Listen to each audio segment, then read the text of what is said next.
Apache Kafka হচ্ছে একটা messaging system যেটা হচ্ছে ডেটাকে কালেক্ট, সেন্সর বা লগ ডেটা থেকে ডেটাকে কালেক্ট এবং প্রিপেয়ার করে থাকে। সো অ্যাপাচে কাফকা হচ্ছে একটা মেসেজিং সিস্টেম যেটার কাজ হচ্ছে সেন্সর বা লগ ডেটা থেকে রিয়েল টাইম যে আইওটি ডেটাগুলো আছে সেগুলোকে কালেক্ট করে এবং প্রিপেয়ার করে অ্যানালাইসিসের জন্য, এবং সেগুলো কালেক্ট এবং প্রিপেয়ার করে তারপর হচ্ছে প্রসেসিং ইঞ্জিনকে দেয়। So real time IoT data প্রয়োজন হয় যে আমরা প্রসেসিং ইঞ্জিনকে দেওয়ার আগে সেটাকে ইনজেস্টেড করতে হবে, needs to be ingested into, মানে প্রসেসিং ইঞ্জিনে হচ্ছে রিয়েল টাইম আইওটি ডেটাগুলোকে ইনজেস্টেড করতে হয়। তো সেই জন্য হচ্ছে আমাদের অ্যানালাইসিসের জন্য মেসেজিং সিস্টেম দিয়ে হচ্ছে সেন্সর এবং লগ ডেটাগুলোকে সেন্সর আর লগ ডেটাগুলোকে কালেক্ট করবো এবং প্রিপেয়ার করব।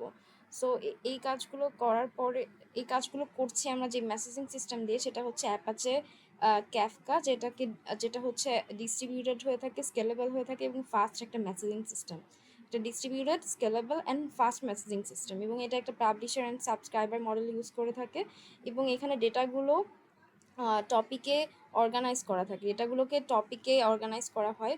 প্রডিউসার হচ্ছে টপিককে ডেটা রাইট করে থাকে, এবং কনজিউমার হচ্ছে ডেটা রিড করে হচ্ছে টপিক থেকেই, মানে ডেটা রাইট হবে টপিকে এবং আবার রিড হবে টপিক থেকেই, কিন্তু রাইট করবে হচ্ছে প্রডিউসার এন্ড রিড করবে হচ্ছে কনজিউমার। আর এখানে স্ট্রিমিং প্রসেসের সাথে ইন্টিগ্রেট করা হয়। তো স্ট্রিমিং প্রসেসিংটা আসলে একটা প্রসেসিং ইঞ্জিন, যেটা আমরা এখানে দেখলাম যে প্রসেসিং ইঞ্জিনে আইটি ডেটাগুলোকে ইনজেস্টেড করতে হচ্ছে। তো আমরা যখন প্রসেসিং ইঞ্জিনের সাথে ইন্টিগ্রেশন করব, সেক্ষেত্রে ক্যাফকা কি করে থাকে, এই রিয়েল টাইম ডেটাগুলোই হচ্ছে প্রসেসিং ইঞ্জিনের কাছে দিয়ে থাকে। এটা আমরা এখানেও দেখলাম যে আমাদের আইটির রিয়েল টাইম ডেটাকে প্রসেসিং ইঞ্জিনে ইনজেস্টেড করার কাজ হচ্ছে মেসেজিং সিস্টেমের, সেই মেসেজিং সিস্টেমটাই হচ্ছে অ্যাপাচে ক্যাফকা। সো ক্যাফকা কি করছে, একটা রিয়েল টাইম ডেটা প্রসেসিং ইঞ্জিনকে ডেলিভার করছে, এবং প্রসেসিং ইঞ্জিনগুলোর নাম কি, Spark streaming, Apache Storm. Spark streaming, Apache Storm, এগুলোর কাছে হচ্ছে ক্যাফকা ডেলিভার করছে আইওটি রিয়েল টাইম ডেটাগুলোকে। সো ক্যাফকার আরও কিছু স্কেলেবিলিটি আছে এবং ডিস্ট্রিবিউশন আছে। ডিস্ট্রিবিউশন মানে হচ্ছে এখানে যে টপিকগুলো থাকে, ডেটাগুলোকে অর্গানাইজ করা হয় টপিকে। সো এখানে যে টপিকগুলো থাকে সেই টপিকগুলোকে অ্যাপাচে ক্যাফকা হচ্ছে রান করা যায়, ক্লাস্টার্ড কনফিগারেশনে রান করা হয়। ক্লাস্টার্ড কনফিগারেশনে অ্যাপাচে কাফকাকে রান করা, এবং এটা স্কেলেবল কারণ মাল্টিপল প্রডিউসার অ্যান্ড কনজিউমার একসাথে সিমিলটেনিয়াসলি সাপোর্ট করে এটা। এবং এটা ডিস্ট্রিবিউশন বলা হচ্ছে যে প্রত্যেকটা টপিককে নোটগুলোতে হচ্ছে ডিস্ট্রিবিউট করা হয়, এবং নোটগুলোতে ডিস্ট্রিবিউট করার কারণে এটাতে হাই থ্রুপুট এবং ফল্ট টলারেন্সের যে ক্যাপাবিলিটিটা সেগুলো দেখা যায়। হাই থ্রুপুট এবং ফল্ট টলারেন্স থাকে কারণ হচ্ছে টপিকগুলো নোটসে ডিস্ট্রিবিউটেড থাকে, এবং প্রডিউসার কনজিউমারগুলো হচ্ছে সিমultaneously সাপোর্ট করে থাকে, এবং ক্যাফকা হচ্ছে ক্লাস্টার্ড কনফিগারেশনে রান করে, এবং এটা অনেক সিম্পল এবং ফ্লেক্সিবল ইন্টারফেস দিয়ে থাকে।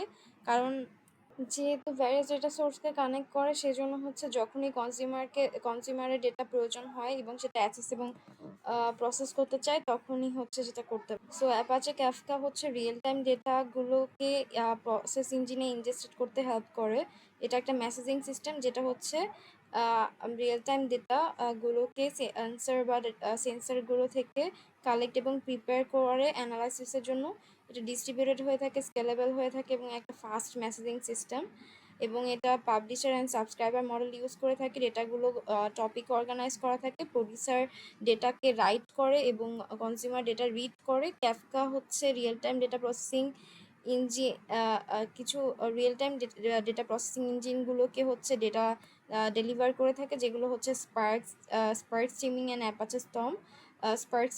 Apache Storm. এবং এটা স্কেলেবিলিটি থাকে, ডিস্ট্রিবিউশন থাকে, নোডে হচ্ছে টপিকগুলোকে ডিস্ট্রিবিউট করে দেয়, multiple producer and consumer simultaneously use করতে পারে, ক্লাস্টার কনফিগারেশনে রান করে থাকে, হাই থ্রুপুট দিয়ে থাকে, ফল্ট টলারেন্স ভালো থাকে। এটা আর হচ্ছে এটা ডেটা সোর্সের সাথে, ভ্যারিয়াস ডেটা সোর্সের সাথে কানেক্ট থাকে, যার ফলে কনজিউমার যখন যে ডেটা প্রয়োজন হয় সেটা তখনই অ্যাক্সেস এবং প্রসেস করতে পারে। এবং এটা ডেটা ফ্লোর ক্ষেত্রে প্রডিউসার ডেটা রাইট করছে টপিকে এবং কনজিউমার সেটা রিড করছে। সো কনজিউমার আর ইঞ্জিন স্পার্ক এখানে কনজিউমার আন্ডারে ইঞ্জিন স্পার্কগুলো লেখা, মানে এখানে যেই আমরা দেখলাম যে প্রসেসিং ইঞ্জিন, সেই প্রসেসিং ইঞ্জিনগুলো লেখা। কারণ এখানে প্রসেসিং ইঞ্জিন কি করে থাকে, ডেটাগুলোকে প্রসেস করে থাকে বা ডেটাগুলোকে ক্যাফকা থেকে নিয়ে থাকে। সো ক্যাফকা থেকে ডেটা যেহেতু নিচ্ছে, সো রিড করছে, সো এটা কনজিউমারই বলা যায়। সো এটার আন্ডারে Spark streaming, Apache Storm, then Hadoop এগুলো থাকে। Spark streaming, Apache Storm and Hadoop. And ক্যাফকাতে যে টপিক থাকে সেই টপিকে প্রডিউসার রাইট করে, এন্ড কনজিউমার এই টপিক থেকে রিড করে। মেসেজ ব্রোকার 1, মেসেজ ব্রোকার 2 থেকে মেসেজ ব্রোকার 4 পর্যন্ত আছে ক্যাফকা নোটস আছে এখানে। আর এই টপিক এবং মেসেজ ব্রোকারগুলো ক্যাফকা ক্লাস্টারের আন্ডারে থাকে। আর এটা হচ্ছে অ্যাপাচে ক্যাফকার ডেটা ফ্লো।